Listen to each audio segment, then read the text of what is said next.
മേയറുമായുള്ള തർക്കത്തിൽ KSRTC driver യദുവിനെതിരെ police. ഡ്രൈവിംഗിനിടെ Yadu ഫോണിൽ സംസാരിച്ചിരുന്നെന്ന് കണ്ടെത്തൽ. തർക്കത്തിന് മുൻപ് ഫോണിൽ സംസാരിച്ചത് 1 മണിക്കൂർ 10 മിനിറ്റ്. യദു വിവിധ കേസുകളിലെ പ്രതിയായിരുന്നെന്നും കണ്ടെത്തൽ.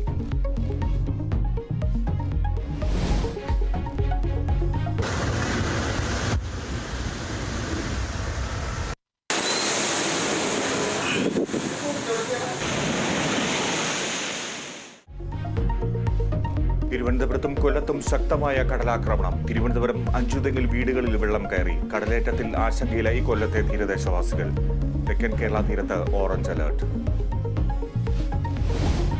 സംസ്ഥാനത്ത് വൈദ്യുതി ഉപഭോഗത്തിൽ നേരിയ കുറവ്. ഇന്നലത്തെ ഉപഭോഗം 11.2 കോടി യൂണിറ്റ്. പീക്ക് സമയത്തെ ഉപഭോഗം കുറയാത്തത് ആശങ്ക.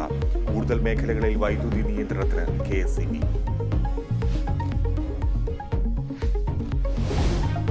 നവകേരള ബസിന്റെ ബംഗളൂരു സർവീസിന് തുടക്കം. കന്യാത്രയിൽ കല്ലുകടിയായി വാതിലിന്റെ തകരാർ. വാതിൽ തകരാറിലായെന്ന വാർത്ത അടിസ്ഥാനരഹിതമെന്ന് KSRTC. സർവീസിന് മികച്ച പ്രതികരണം. കാസർഗോഡ് SI ജീവനൊടുക്കിയതിൽ CPM-നെതിരെ കോൺഗ്രസ്. വിജയൻ ജീവനൊടുക്കിയത് CPM സമ്മർദ്ദം മൂലമെന്ന ആരോപണം. CPM നേതാക്കൾക്കെതിരെ കൊലക്കുറ്റം ചുമത്തണമെന്ന് രാജ്മോഹൻ ഉണ്ണിത്താൻ.